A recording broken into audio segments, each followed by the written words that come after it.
नमस्कार। आज देश की तमाम फटाफट खबरों में आपका स्वागत है। अब न्यूज़ के चैनल इसलिए देखो क्योंकि आपको सूचनाएं प्राप्त करनी है। सूचनाएं आपको अपनी महंगाई से बढ़ती कीमतों के बारे में प्राप्त करनी है।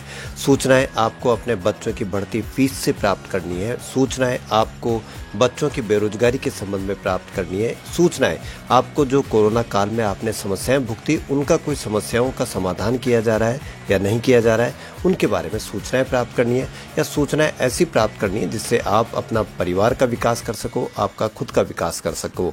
तो बढ़ते हैं खबरों की ओर। केंद्रीय वित्त मंत्री निर्मला सीतारमण ने लखीमपुर खीरी हिंसा को पूरी तरह से निंदनीय बताते हुए कहा कि भारत के अन्य हिस्सों में भी इस प्रकार की घटनाएं होती है, लेकिन उन्हें उसी समय उठाया जाना चाहिए जब वह घटित हुई हो, न कि उन्हें तब उठाया जाए तब किसी राज्य में भारतीय जनता पार्टी की सरकार होने के कारण कुछ लोगों को उन्हें उठाना अनुकूल लगता हो। अमेरिका की आधिकारिक यात्रा पर पहुंची सीतारमण ने लखीमपुर खीरी में 4 किसानों की मौत और केंद्रीय गृह राज्य मंत्री अजय मिश्रा के बेटे आशीष मिश्रा की गिरफ्तारी के बारे में हार्वर्ड कैनेडी स्कूल में बातचीत के दौरान पूछे गए एक सवाल के जवाब में यह टिप्पणी की। उनसे पूछा गया था कि प्रधानमंत्री नरेंद्र मोदी और वरिष्ठ मंत्रियों की तरफ से इस पर कुछ क्यों नहीं कहा गया। जब भी कोई ऐसी बातों के बारे में पूछता है तो हमेशा बचाव वाली प्रतिक्रिया क्यों दी जाती है। इस पर उन्होंने कहा कि नहीं, ऐसा बिल्कुल भी नहीं है। अच्छा है कि आपने ऐसी घटना उठाई जो पूरी तरह से निंदनीय है और हम ऐसे हर कोई यह कह रहा है। इसी तरह से दूसरी जगहों पर हो रही घटनाएं मेरी चिंता का कारण है।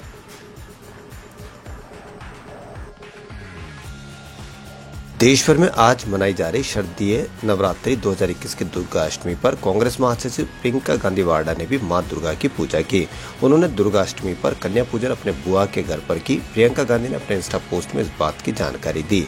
उन्होंने लिखा, आज अष्टमी के दिन कन्या पूजन के लिए मेरे पिता राजीव गांधी जी की राखी बहन के घर जाना हुआ। वहां जाकर कई पुरानी यादें ताजा हो गई। प्रियंका ने आगे लिखा कि उनको पंडित जी जम्मू से लेकर आए थे।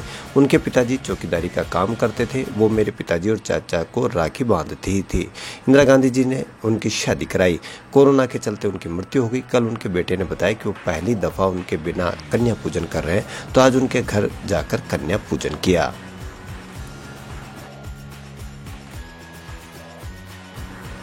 दिल्ली सरकार के मंत्री और आम आदमी पार्टी के वरिष्ठ नेता गोपाल राय ने बुधवार को छठ पूजा पर बीजेपी की ओर से खुले में पूजा कराने की मांग को लेकर हमला बोला। उन्होंने कहा कि छठ पूजा पर राजनीति चल रही है। जब दिल्ली में बीजेपी की सरकार थी तब छठ पूजा होती ही नहीं थी, बीजेपी कराती ही नहीं थी। उसके बाद कांग्रेस की सरकार बनी तो 68 जगह पर छठ पूजा होती थी। हमारी सरकार के दौरान जब आखिरी बार छठ पूजा हुई थी तो 1068 जगहों पर पूजा करवाई गई, धूमधाम से करवाई गई।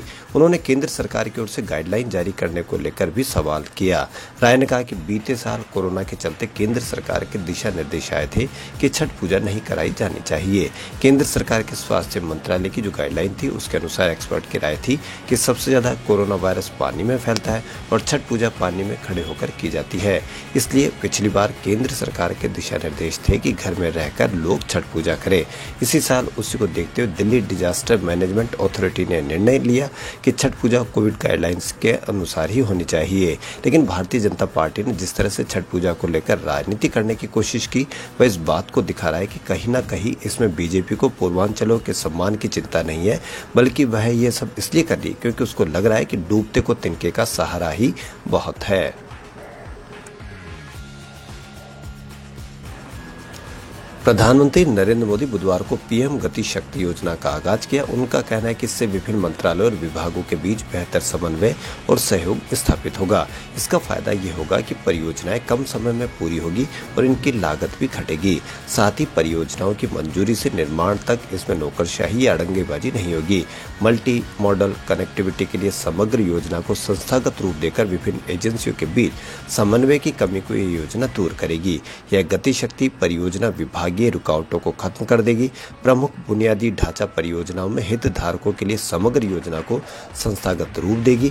पीएमओ के मुताबिक इससे सभी विभागों को एक केंद्रीकृत पोर्टल के माध्यम से एक दूसरे की परियोजनाओं का पता चलेगा और मल्टी मॉडल कनेक्टिविटी लोगों, वस्तुओं और सेवाओं के आदान प्रदान के लिए एकीकृत और निर्बाध कनेक्टिविटी प्रदान करेगी। उत्तर प्रदेश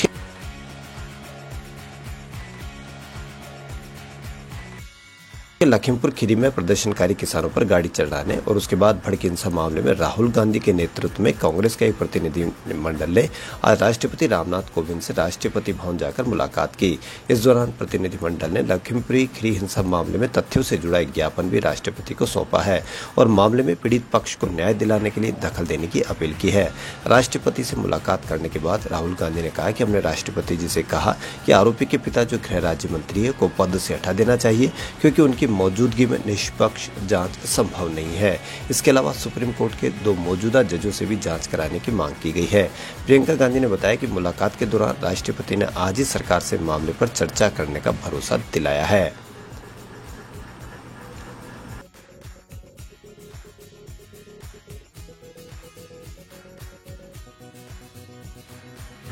पुर्तगाल के क्रिस्टियानो रोनाल्डो ने अपने नाम एक और रिकॉर्ड दर्ज करा लिया है। वह अंतर्राष्ट्रीय मैच में सबसे ज्यादा बार हैट्रिक गोल करने वाले फुटबॉलर बन गए हैं। फीफा वर्ल्ड कप क्वालिफायर्स में लग्जमबर्ग के खिलाफ मैच में उन्होंने 2 गोल पेनल्टी और 1 गोल हेडल से करके कारनामा किया। उसके साथ ही पुर्तगाल ने लग्जमबर्ग को 5-0 से हराया। इस जीत के साथ पुर्तगाल टीम ग्रुप 2 में दूसरे स्थान पर पहुंच गई है। पहले स्थान पर 17 अंकों के साथ सर्बिया की टीम है, वहीं पुर्तगाल के 16 अंक है। रोनाल्डो ने स्वीडन के स्वेन रीडेल के 9 बार हैट्रिक गोल करने के रिकॉर्ड को तोड़ा है। अब रोनाल्डो के अंतर्राष्ट्रीय कैरियर में 10 हैट्रिक गोल हो चुके हैं। उन्होंने 2019 में लिथुआनिया के खिलाफ रीडेल के 9 बार हैट्रिक की बराबरी की थी। वहीं अब तक कैरियर में 58 बार हैट्रिक लगा चुके हैं।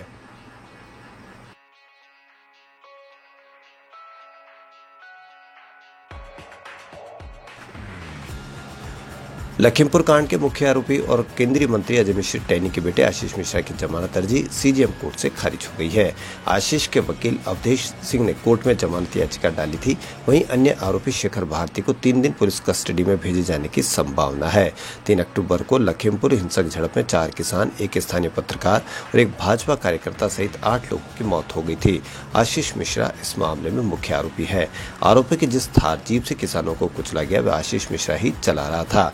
मामले के राजनीतिक तूल पकड़ने के बाद पुलिस ने आशीष मिश्रा को पूछताछ के लिए समन भेजकर बुलाया गया, लेकिन वह पहले दिन को क्राइम ब्रांच के ऑफिस नहीं पहुंचा। इसके बाद एक और समय जारी किया गया, तब जाकर अगले दिन शनिवार को पेश हुआ और करीब 12 घंटे की पूछताछ के बाद उसे गिरफ्तार किया गया था। डीआईजी उपेंद्र अग्रवाल ने मीडिया को जानकारी दी कि आशीष मिश्रा जांच में सहयोग नहीं कर रहे, इसलिए उन्हें गिरफ्तार किया जाता है। शाहरुख खान के